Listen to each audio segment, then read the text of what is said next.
In the reading corner today, I am really pleased to be welcoming back A.M. Dassu to talk about her new book, Fight Back. Listeners will remember that we talked last year about Boy Everywhere, and now Az has written a book that really tackles head-on the issue of Islamophobia. There's clearly going to be a lot for us to get into in this conversation. But first of all, I'd like to know, what was the one moment, Az, that led you to write this book? Or maybe it wasn't one moment. Maybe it's the kind of book that is there and grows over time, burning to be written.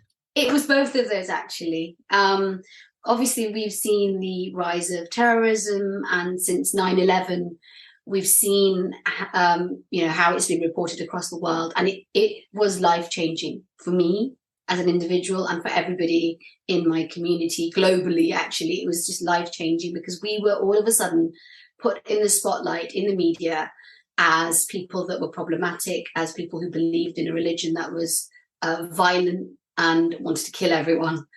And I continued going about my life, obviously, trying to sort of like Aaliyah, what she does in the book, trying to be my best self and show that we're not terrorists.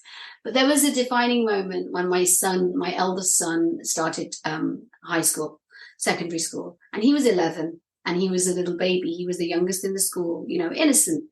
And they were studying Islam in RE, and the boy that sat next to him said to him, "Your God's a terrorist, isn't he?" And my son came home and told me what this boy had said. So I had to sit there and explain to him why somebody might say that, why somebody's parents might believe that. And that's where this story sort of grew from, because I wanted to put a spotlight on a community that's always in the news for the wrong reasons. And sort of like The Hate U Give, it took something that's in the global news and it showed you the side that you don't get to see. And I wanted to show what it feels like to have people believe something about you in a school setting and as a family, and show what it really looks like from the inside. But also with this book, what I wanted to do was pan out. I wanted to do something different. So although we see the story through Aaliyah's eyes, I wanted to balance it out and show that actually, how does Islamist terrorism affect Muslims? Because we don't see that. And how does far-right terrorism affect people that are from, white communities? Because it impacts all of us. These two, extreme ideologies, they affect every single one of us. So I wanted it to be really far-reaching. And I think my main aim in this book was, with Boy Everywhere, I wanted to challenge the us and them narrative. I was like, no, there is no us and them. We're all the same. But with this one, I actually was actively trying to create an us and them narrative. I wanted to create us, all of us, every single one of us, against the tiny minority hateful few, which are the far right. It was all of these reasons. So interesting. And we're going to come back and dig into some of that a little deeper in a while.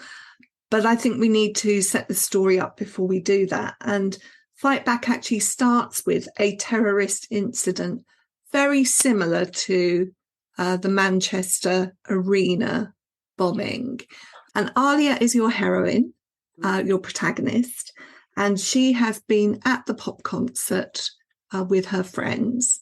So pick the story up from there. Perhaps don't take us too far, but just tell us a little bit about the immediate aftermath of that event. So she's on a high. She's got a really great life, great friends. It's all she's been looking forward to, being able to see her favorite K-pop band. And she has the night of her life, but it ends sadly, like it did for the people at Ariana Grande concert, very badly. She's at a distance. She doesn't really experience the bombing like everybody else. She's confused. They all leave, and they don't really know what's happened. And then they find out it's a terrorist attack. They're shaken. And just when they think that Lisa's brother is there and he's going to take them home and they're safe now and they can get away, he reacts in a way that is completely unexpected, and he lashes out at Aaliyah because she's Muslim and blames it on her and says, this is all your fault. And he's very aggressive. He's angry. He's in the moment. He's very protective because of his sister who was there. And he has a backstory as well. But yeah, he takes it out on her, and her world is rocked. I mean, she literally has, anxiety after this moment. She is triggered. She is really, she goes from being somebody who's carefree, not really aware of being a Muslim, any of the issues in the news. It doesn't affect her. She doesn't think about it. She doesn't need to, like most people, until it does. And from this moment, it impacts her life completely. And as she picks up on everything, then she's looking at headlines. She's looking at the way that her parents are reacting. And it impacts her friendship with Lisa, who has PTSD because of the event. And she's more affected than Aaliyah was, and because of the narrative that her brother is feeding her at home. And they fall out. She doesn't talk to her anymore, so she loses her best friend, and she feels extremely isolated, scapegoated. And then there comes this moment where Lisa confronts her at school and says, I don't want to walk with you anymore because we don't know what you're going to do. We're not safe around you. And that's when Aaliyah realizes that she hates me because she's forgotten everything about who we were and our friendship. And she hates me because I'm a Muslim. Okay. And then she hits rock bottom. But that's the moment that she rises and she realizes, no, I'm going to fight back. Let's talk about the impact of this event on some of the other characters. You've talked about Aaliyah and Lisa. Aaliyah's dad and mum, oh my gosh, I felt for them because, they've got to support their daughter, but they have so much more world experience than she does. Yeah. That's a tough one. I mean, I can relate so much with Aaliyah's mum in so many ways, because I'm now having to have conversations with my children that I didn't ever think I'd have to. And, when I compare my childhood to theirs, I lived a really lovely, innocent life. I wasn't really thinking about the words that I was using, or, one of my sons, he's got a very, let's say, lively imagination, and he writes the funniest stories. And in one of the stories, I remember he was just like 9 or something, and he'd written about a bombing. Now, kids love bombings, I did an event last week, 2 weeks ago at the Emirates Stadium, and Neil Cameron was talking about one of his graphic novels, and he was talking about a bombing scene, and you should have seen the kids just absolutely, there was a rupture of applause, and yeah, bombing scene, we want to see that. But if you are from a minority, if you're a Muslim, you can't write about bombings, because people are going to think, oh, what's he talking about at home? And this is the kind of thing that Muslim parents have to do. They have to speak to their children about these things, because you've got programs like Prevent, you've got teachers that are being told to look out for, worrying behavior. So this is the sort of background to what Aaliyah's mum and dad are, navigating. Mm-hmm. And they're trying to show, one side, they're trying to show their kids a balanced life, that, we should integrate. We've got to show people we're good people. And that's not just the Muslim community. You've got the Black community, you've got, the Jewish community, you've got lots of people that will also be having those conversations with their children that are similar. But yeah, so this is the backdrop. The parents are trying to show their children that we will get through this, we can get through this, but we can only do this if we are our best selves and we do more than what everyone else is trying to do. We can't live a normal life, ultimately. We'll come on to this as well in a moment, but one of the things that you do is that you draw a contrast between Aaliyah and her brother Yusuf and their responses to this. Tell us a little bit about how you've drawn Yusuf and how he contrasts to Aaliyah. So I wanted to show how male aggression can manifest. And, as Aaliyah says in the book, Yusuf and Darren act like lions fighting for their territory. And I think their story I wanted their story to challenge that stereotype that far-right ideology is just a white working class problem. So both boys come from a middle class background. They've got supportive, good parents who are kind. And this is exactly the kind of families that kids can also be groomed in. Gangs that groom, they encourage young, vulnerable, angry men who need a purpose to want to take action. And they take that young person's vulnerability and their weakness and exploit them. So I wanted to show how easily someone who is good, someone who's on the right path, Yusuf is doing well in his A-levels. He's on his way to university. He's got a teacher for a parent, a lawyer for a mother. How someone like that can become angry because of one moment, one triggering moment. And that is, I've seen it. It is what happens. It can be one moment in the park, like for Yusuf, when you're punched and told that you're a terrorist. It can be one moment where you're arrested, for something you didn't do. And that is the moment where you think, I'm not going to take this. And then the wrong people find you and that's it. You're off on the trajectory that was not your path and everything is lost. Yeah, like you see so many times in the news or whatever that families aren't doing enough to stop this. They should be doing more. But actually, we're so many of us are parents, and how can you know everything that your child is doing? And both Aaliyah and Yusuf, they have parents who talk, who have them at the table, who are interested in engaging, yet they both manage to do so many things secretly under their noses. And that is real. That is what happens in so many homes. Well, I don't think it's giving too much away, because the front cover has Aaliyah with a placard. It says "Fight Back" on it. She's wearing her hijab, which she hasn't worn hitherto. This is a positive decision.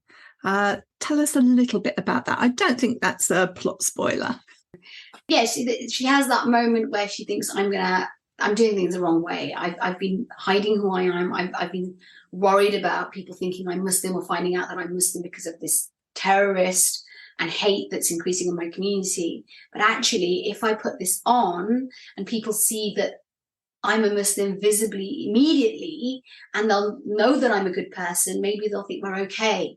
So it's her sort of innocent way of challenging the hate by showing who she is and by hoping that people will know that she's a good person. And that's her decision. But obviously things don't go to plan. As you know, many of our listeners are teachers. And there's a point where they're talking about uniform and what can be worn and what can't be worn. And Aaliyah gives a speech about this. On the whole, we're not as strong at banning certain aspects of dress as they have been in other countries. I think France is one in particular that's taken, very strict stance on what can and can't be worn. But this has, I think, quite far-reaching implications, not only for Aaliyah, but other children who may not be able to express their identity. What's your take on that? Firstly, I love uniform because I think that it has, real positive impact. I think it's great that the kids, look the same. But there are ways that you still can express your identity without compromising uniform. And obviously we've seen in the news that there have been many incidences where children have been sent home, Black children have been sent home because they've got braids in their hair, like Leon in the book, etc. But I think that, and it's one of the things that the kids say, that you can't move forward and fight hate if you don't embrace your differences. So if we polarize and if we say that this is not okay because it's different, then in one sense you are targeting people that are different and you are encouraging that narrative that different is not good. And one of the things that, again, Aaliyah and the kids say is that what is the problem if we're coming to school, we're working hard, we're wearing a uniform, we're doing all the right things, but we're wearing a hijab or our hair is different. What is the problem with that? And one of my favorite bits is, the comparison that they make with goths or emos. Like, they are able to come to school and express themselves, and it's absolutely okay to do that. So how is that any different? Because that is identity. That is expressing yourself. So how is that any different to what we are doing, which is cultural and religious, and why is that singled out? And so I think the issue that we have, not just in school, but in society as a whole, is that where people are treated differently, that's where problems occur. One of the things that Aaliyah says that stuck with me is, do you want us to leave school unsure about who we are and feeling confused and negative about ourselves? There are some good discussions that take place in school too, aren't there? Yeah. I wonder if we could think a little bit about the citizenship class. In fact, I think you were going to read some to us. The school's a good school. And what you can see in Fight Back, it is a school like any other school where the teachers are working hard. Some of them are struggling against senior management, which is very normal. But yeah, Mr. Wilkinson is wonderful. He is, a teacher who's teaching citizenship class, and he's encouraging children to explore various issues. Obviously, early in the book, when they're discussing terrorism, it's a problematic lesson. But this one is towards the end of term, and he is letting the children decide what they want to discuss that day. So I'm just going to read a little bit from there. Mr. Wilkinson stood in front of the whiteboard. You've worked hard on your end of year assessment, so I thought we could have a free lesson. You can decide what we discuss. Jaden's hand shot right up. Mr. Wilkinson ignored him and nodded at Leon, who said, I want to talk about the police brutality protests happening in America. We need to talk about what's happening at home in the UK first, I thought. Okay, said Mr. Wilkinson. What else? His blue eyes scanned all of us. I want to talk about friendship, said Lisa, her flushed cheeks more visible than usual because her hair was covered and up her face. Both Suki and I glanced at her and then at each other. Okay, Lisa, anyone else? He wrote the suggestions on the whiteboard and a few more hands went up. I raised my hand slowly. I had to speak up. That blog had said that's what made a difference, so it was time. Yes, Aaliyah? Mr. Wilkinson pointed his pen at me. I want to talk about identity and freedom of expression, maybe even hate crimes. A murmur went around the class. I felt all 60 eyes on me as I focused on Mr. Wilkinson. Leon chimed in. Yeah, I think that's a good one. Wait, was someone actually agreeing with me? Yeah, me too, added Suki. I glanced over at Lisa, who nodded and said, me too. Then Sammy, who sat next to me, and another kid, and another. Feifei put her hand up. I hate it when people ask me if I'm from China. Why can't I be both British and Chinese? She swept her short black hair to one side of her face. She was right. People asked where my parents were from, and when I told them England, they always seemed surprised and asked where my grandparents were from, as if that was the most important thing about me. Sammy put his hand up slowly and then straightened it, as if he'd found his confidence. I hate that people look down on me because I had to leave my country. They assume I live in a desert tent with camels, as if I've never used a computer or played with anything other than dirt. His eyes were fixed on Mr. Wilkinson's face. I think he was nervous. I think focusing on what's different about us divides us, and we need to change that by looking at what we've got in common. He was right. Even though he'd been here a week, I'd never heard him speak. I was really surprised by how well-spoken he was. He sounded American, not like I'd assumed he would. I was one of those judgmental people he was talking about. I bit my lip, feeling bad. Leon Abbott said, I hate the way people look at me and my big brother when we walk into a shop. They stiffen up and you can see that they think we're going to cause trouble. He eyed Jaden and added, I'm proud to be black and I love my fro. I don't care what people think of it. I don't go around telling people how to wear their natural hair, do I? He gave the cutest grin, showing off his dimples. It's not my fault I wear it so good. There was a ripple of laughter. Leon always knew how to lighten the mood when we were discussing a heavy subject. Suddenly I felt supported, as if I wasn't alone. Maybe other people were affected by hate crime in school, but I hadn't thought about them until today because I was so focused on what was happening to me. Anyone else want to share how their identity is challenged or how they're not allowed to express themselves? Mr. Wilkinson scanned the room, and when Lisa raised her hand, he nodded at her. I'm not challenged, she began. Jaden cut in. You are mentally with that thing on your head. Jaden, Mr. Wilkinson barked. Last warning. Lisa, please continue. You won't be interrupted. His eyes were firmly planted on Jaden. Lisa's cheeks were almost fuchsia pink. As I was saying, no one challenges my identity and I'm free to wear what I want, but my best friend, Aaliyah, she can't, and it's so not fair, which is why I'm wearing this scarf to support her. My skin tingled. What was she doing? I wasn't going to fall for her tricks. She probably had a plan with Darren. I caught Suki smiling at me from the side. I stared at my nails. Jonah put his hand up. I know I don't look it, but I'm different. I'm Jewish, and some people hate to hear that. People are still anti-Semitic, and with everything on the news right now, I can't wear my kippah outside my house. I only put it on once I'm in the car near the synagogue. I don't feel safe to say I'm Jewish. I couldn't help staring at him. So he was like me. He couldn't wear his symbol of religion because he was scared to get attacked. Maybe I wasn't the only one struggling to express my identity. I'd have to talk to him at lunch. I'd never spoken to him about anything other than homework before, but maybe I could approach him by first asking him to speak to the student council about raising money for Joe and the other Ratcliffe students affected by the bombing. That's the moment, the turning point where Aaliyah realizes there are so many more people like me. I've been sitting here, crying about being targeted, being different, but I'm not the only different one. Just to end our discussion, I'd like to talk about some practical things that you think children can do to be good allies in these kinds of circumstances in a way that doesn't alienate them from their families. I'm exploring this with my school workshops with kids at the moment. And, it's basically just showing kids how easy it is to be an ally. There are so many ways. Like, obviously, when we think of an ally, we think about the bigger fight, like protests and marches and writing to politicians and, supporting the bigger community. But actually, you can just be an ally by putting yourself in someone else's shoes and understanding that when you see an injustice or something wrong, you can make a difference by stepping in and speaking up. Just like Lisa, Suki, Jonah, Leon, and Feifei do. They're just simply being good friends to Aaliyah. So, one of the first things I'll say to be an ally is you have to listen before you speak up. So just ask that person how they're feeling. What do they want to happen before you take action? Because you're their form of support.